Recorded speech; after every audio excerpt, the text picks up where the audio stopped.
Hello and welcome. As a specialist in modern hotel operations, I've really seen firsthand how quickly the world of hospitality can shift right under our feet. So today, we're going to dive into something absolutely vital for your careers: how to build a strategy that doesn't just, survive change, but actually thrives on it. And believe me, this isn't just theory from a textbook, it's the real secret to leading a successful hotel in the 21st century. Okay, so let's start with a really fundamental shift in our thinking.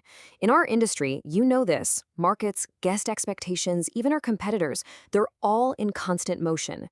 A rigid, fixed plan, a blueprint, it becomes obsolete almost as soon as it's printed. We have to start thinking of our strategy as a living, breathing thing, something that can sense its environment, learn from it, and adapt to stay strong and healthy. All right, so building this living strategy really rests on two main pillars. Let's start with the first one, the hard numbers. I'm talking about quantitative data. This is where we get that crystal clear picture of what is actually happening in our operations. I want you to think of this data as the actual skeleton of your strategy. You know those key metrics like revenue per available room, RevPAR, and average daily rate, ADR. They give us an objective, measurable view of our performance. And more importantly, they reveal patterns and trends that we might otherwise completely miss. Now, take a look at this chart. The data here is showing a really clear pattern. There's a steady decline in our weekend occupancy over the last few quarters. I mean, the numbers are practically screaming that something is wrong. They're showing us a result, an outcome. But are they telling us the whole story? And that's the million-dollar question, isn't it? This chart, it pinpoints a problem perfectly, but it gives us zero clues as to the why. Is it our pricing? Is there new competition? Is it our service? See, the numbers alone, they just can't give us the full picture. And that brings us to our second and equally vital pillar. This is where we start to build a much more complete picture of our performance. So if the data tells us what, then qualitative feedback, that tells us why. It's the human element, the story behind all those numbers. Just think about this single piece of feedback for a second. Wow, this one comment offers more insight into our declining weekend business than that entire chart we just saw. It pinpoints a very specific problem. Our service feels impersonal, and that's completely undermining the value we think we're offering.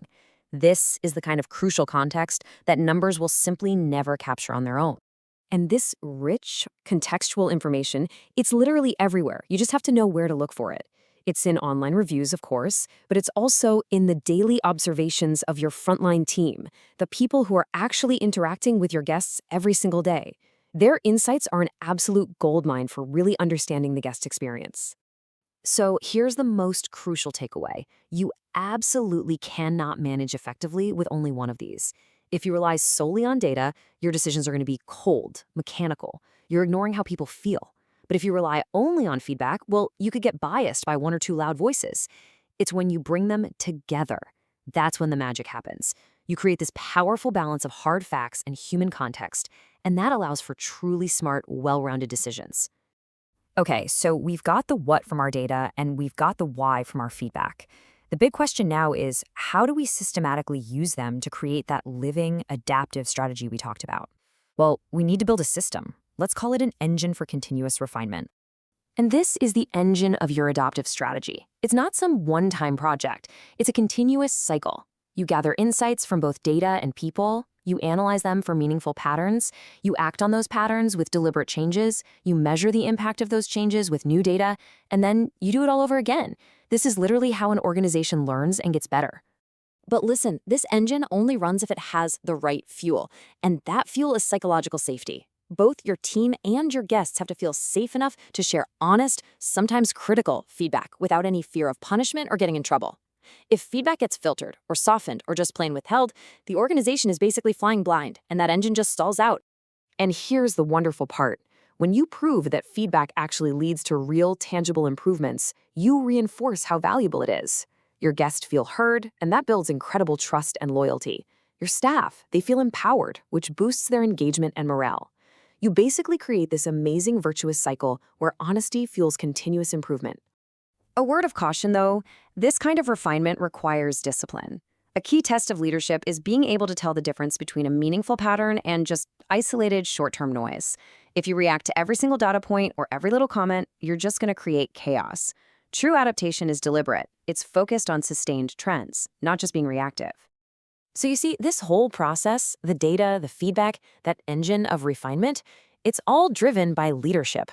The technology, the systems, those are just tools. It's the human element at the top that really makes it all work. As the future leaders in this industry, your most important role isn't going to be just analyzing reports. It's going to be building a culture. You have to create an environment where curiosity is encouraged, where your team feels totally empowered to experiment based on real evidence, and where every single person understands that data and feedback are the keys to all of your success. And when you do this successfully, your strategy stops being this dusty old document you review once a year. It becomes a dynamic, resilient process. It becomes the very heartbeat of your organization. This adaptability, this is your ultimate competitive advantage in a marketplace that, as we know, never ever stops changing. So I'll leave you with this one question to carry with you throughout your careers. Are you just reacting to change, or are you building an organization that can actually shape it? The leaders who can build teams that continuously learn from both the numbers and the human stories, well, they don't just react to the future. They're the ones who create it. Thank you.